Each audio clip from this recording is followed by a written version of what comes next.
Sean todos bienvenidos a En el Corazón de Aztlán con Ciro Rebollar Rodríguez. Episodio 1x44, Lanzas Rotas. Hola nuevamente a todos, espero que se encuentren muy bien. Antes de comenzar, quiero agradecerles su continuo apoyo semana a semana a este podcast. Aprecio toda su retroalimentación y mensajes de aliento. Los invito a seguirme en todas mis redes sociales, a que me dejen 5 estrellas en Spotify y a que compartan la serie. Realmente esto me ayuda muchísimo. Y sin más preámbulos, comenzamos. En el capítulo anterior vimos a fondo la retirada castellana de la ciudad de Tenochtitlán. Esta decisión, tomada por Hernán Cortés, pero realmente impulsada por sus tenientes y el resto de los soldados comunes, fue trascendental en la historia de la conquista. Para empezar, este evento, llamado la Noche Triste o la Noche de la Victoria, fue el descalabro más grande sufrido por los europeos hasta este punto en la conquista del Nuevo Mundo, y ciertamente amargó en muchos aspectos a los castellanos, especialmente al caudillo de Medellín. Para los mexicas fue un punto de triunfo tras meses de constantes derrotas e indecisiones. Ciertamente parecía que la situación se había revertido en su favor y que el sol saldría nuevamente para ellos. Sin embargo, y este es un pequeño spoiler, aquello no sería el inicio de su éxito, sino el punto final. Y precisamente hoy iniciaremos con el ocaso de su gran imperio.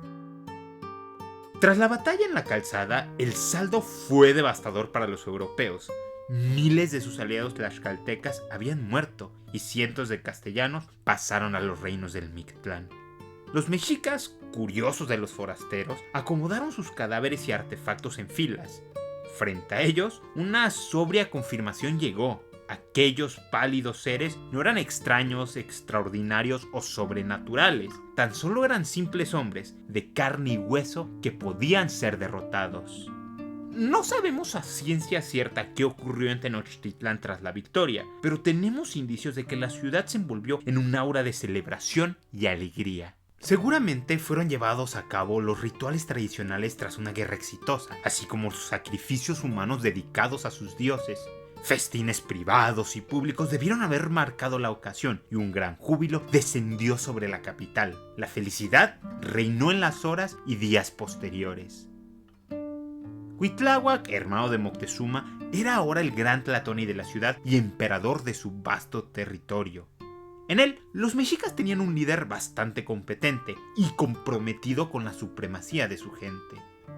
Lentamente, la ciudad intentó volver a su vieja normalidad. Esto fue un grave error de su parte. El mundo ya no era el mismo. Todas estas celebraciones eran una pérdida de tiempo y solo tapaban una realidad innegable. El daño al imperio mexica era incalculable. Para empezar, la costa del Golfo de México estaba en abierta rebelión. En consecuencia, mucho del tributo y comercio de aquella zona estaba fuera del alcance de los tenochcas. En segundo lugar, la nobleza mexica, básicamente su clase guerrera y religiosa, había sido diezmada por Pedro de Alvarado y Hernán. Notables personalidades como su tío el gobernador de Tlatelolco había perecido. La gran capital, aquella nueva Venecia, el símbolo de su fortaleza y orgullo, estaba desolada por el fuego y guerra de las últimas jornadas. Por último, pero no por eso menos preocupante, aquel vínculo de reverencia entre el pueblo y sus gobernantes se había roto permanentemente. Los mexicas aceptaban con entusiasmo a Cuitláhuac, pero en su mente no creo que haya olvidado que el pueblo y él mismo se voltearon en contra de su hermano por haberles fallado, y ciertamente, de no irse con cuidado, podría pasarle lo mismo. Dicho esto, los prospectos del bando español no lucían prometedores. El remanente del ejército, tras reorganizarse en Popotla, continuó su marcha hacia Tacuba. El humor de Cortés era predeciblemente sombrío. Lo que sentía era furia y desasosiego. En algunas fuentes hablan de que Hernán tenía lágrimas amargas en sus ojos. Una vez en Tacuba, el caudillo se dirigió nuevamente a sus tropas. Su discurso público contrastaba con sus emociones iniciales y privadas, pues con gran calma les dijo que esto tan solo era un pequeño tropiezo y que pronto conquistarían la ciudad en favor de su gran rey. Tan solo era cuestión de regresar a Tlaxcala, donde se reagruparían en compañía de amigos. Sus soldados eran escépticos, pero yo creo que él estaba plenamente confiado en que esto se haría realidad. Aunque también estaba claro que algo había cambiado. Hasta ahora, su plan había sido conquistar Tenochtitlán sin luchar y ejercer su dominio a través de títeres mexicas. Sin embargo, esto había fallado, y ahora el foco de sus acciones cambiarían, pues utilizaría a los enemigos de los mexicas para destruirlos. La primera noche tras su retirada, el ejército cortesiano reposó en un templo en el poblado de Otocampulco. Aquellas horas se caracterizaron por el constante acoso de los mexicas. Afortunadamente para los españoles, aquellos esfuerzos no trascendieron, pues sus enemigos estaban descoordinados y sin suficientes números. Tras descansar unas horas, salieron hacia el poblado de Teocalhueyacan. La marcha, que era de tan solo 8 kilómetros, fue agotadora y brutal. Muchos mexicas los atacaban constantemente, disparándoles proyectiles de flechas y piedras. Asimismo, la expedición estaba bastante herida y naturalmente su paso era lento. En la noche arribaron a la ciudad y fueron recibidos de buena manera por los pobladores, que eran tepanecas. ¿Cuánto tiempo sin saber de ellos, no? Los líderes de la ciudad proveyeron a los extranjeros de toda clase de alimentos para ellos y sus caballos. Este auxilio fue un rayo de luz para los españoles y su espíritu, así como sus cuerpos, se levantaron. Al día siguiente la expedición marchó hacia Tepoztlán y al llegar encontraron que sus habitantes tepaneca habían huido, temerosos de lo que pudieran hacerles. Por suerte para los castellanos, los depósitos de alimentos estaban intactos y pudieron satisfacer su hambre. Su siguiente parada era Citlaltepec, una localidad en la costa norteña de los Grandes Lagos. Pero aquí no encontraron ni gente ni alimentos. Continuaron su camino hacia el este. Este tramo fue uno de los más duros de su retirada. Los escuadrones mexicas continuaban sus ataques y el hambre dañaba el espíritu y cuerpos del ejército cortesiano. En uno de esos combates, 2 piedras lastimaron a Hernán y los mexicas lograron matar a un caballo, mismo que fue devorado por los europeos, sin dejar cuero ni otra cosa de él. Esto obviamente no era ideal, pero su desesperación y necesidad eran enormes.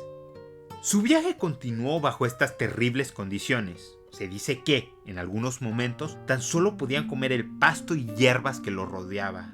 Las heridas, que no podían ser tratadas óptimamente, resultaron mortales para un número importante de individuos. Como era de esperarse, la disciplina comenzó a flaquear en este contexto, situación que Cortés no iba a permitir. En consecuencia, puso a uno de sus tenientes a aplicar con rigor el mantenimiento del orden. De hecho, un hombre fue mutilado en función de este mandato. El ejército siguió avanzando pese a estos inconvenientes, caminando cerca de las ruinas de Teotihuacán. El 7 de julio de 1520, a las faldas de la ciudad de Otumba, los castellanos vieron una multitud de soldados. Sin saberlo, en este lugar, gran parte del destino del conflicto sería decidido. La llegada de los castellanos a Otumba parece haber sacado a Cuitláhuac de su confort, pues finalmente aquí decidió enfrentar con todo a sus enemigos y terminar con la amenaza europea de una vez por todas. Al mando de este ejército puso a su mano derecha el Cihuacóatl Matlaltzicatzin. El general mexica, todavía atrapado en sus viejos paradigmas, organizó a sus tropas y operación con la intención de capturar a los españoles y no necesariamente matarlos. El Cihuacóatl ordenó a sus hombres rodear a los españoles, y en respuesta Hernán organizó a su infantería en un círculo, con los piqueros formando un cordón de protección. Mientras tanto, su caballería se movería por el campo abierto, infligiendo daño a sus enemigos. Con el escenario opuesto, la batalla inició en serio. Los castellanos estaban ampliamente superados. Los números son altamente controversiales y disputados, pero los mexicas ciertamente tenían en el campo a miles de guerreros. La batalla fue agotadora para los castellanos, los cuales caían presa del hambre y el cansancio. Por horas, los dos bandos intercambiaron proyectiles. Al mismo tiempo, los mexicas embestían con demencia a la infantería castellana en brutales combates mano a mano. La moral de los europeos y sus aliados caía precipitadamente. Por su parte, el general mexica dirigía a sus hombres en su ostentosa vestimenta y su grandioso estandarte. En su mente, tan solo era cuestión de tiempo para que sus hombres rompieran las defensas enemigas. Hernán se daba cuenta de la precariedad de su situación y muchos de los soldados lo clamaban. Era evidente que, si querían ganar, debían tomar una acción decisiva en contra de los mexicas. Cortés se percató que a la distancia el Cihuacóatl y otros líderes dirigían el esfuerzo bélico, cosa que era similar a las guerras europeas. Sus aliados tlaxcaltecas le explicaron que eliminar a tan importante figura y capturar su estandarte sería un golpe devastador.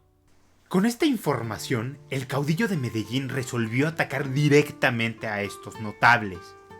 Él y otros 5 jinetes se lanzaron directamente en contra del Cihuacóatl, cabalgando con demencia entre las desorganizadas filas mexicas hacia la colina. El jefe militar imperial quedó atónito frente a esta acción y no pudo hacer nada en contra de la velocidad enemiga. Hernán derribó al Cihuacóatl y uno de sus hombres lo asesinó con una lanza. El caudillo capturó y levantó el estandarte, y con este símbolo perdido, así como la muerte de su líder, los mexicas se retiraron caóticamente. El colapso de todo orden permitió a los castellanos irse a la ofensiva, y muchos enemigos cayeron ante la furia de los tlaxcaltecas y los europeos. El gran ejército mexica, enviado a finalmente terminar con los invasores, fue quebrado y dispersado a los 4 vientos. En medio de la confusión, los castellanos pudieron reanudar su marcha a Tlaxcala. La batalla de Otumba es sin lugar a duda uno de los triunfos más impresionantes en la historia de la conquista. Sin embargo, también debe ser considerado uno de los fracasos más impactantes. En esta batalla podemos ver claramente los defectos más graves en la organización militar mexica y en su falta de capacidad para adaptarse.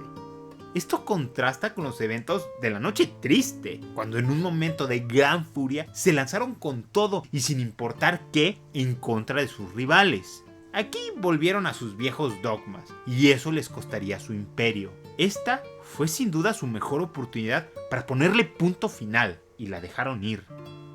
La derrota en Otumba precipitó una nueva crisis en el corazón administrativo de Tenochtitlán y el liderazgo se dividió en 2 amargas facciones. Desde la muerte de Moctezuma había cierto contingente que quería purgar de la ciudad y del imperio a todo aquel que hubiese colaborado o siquiera hubiera estado en buenos términos con los castellanos.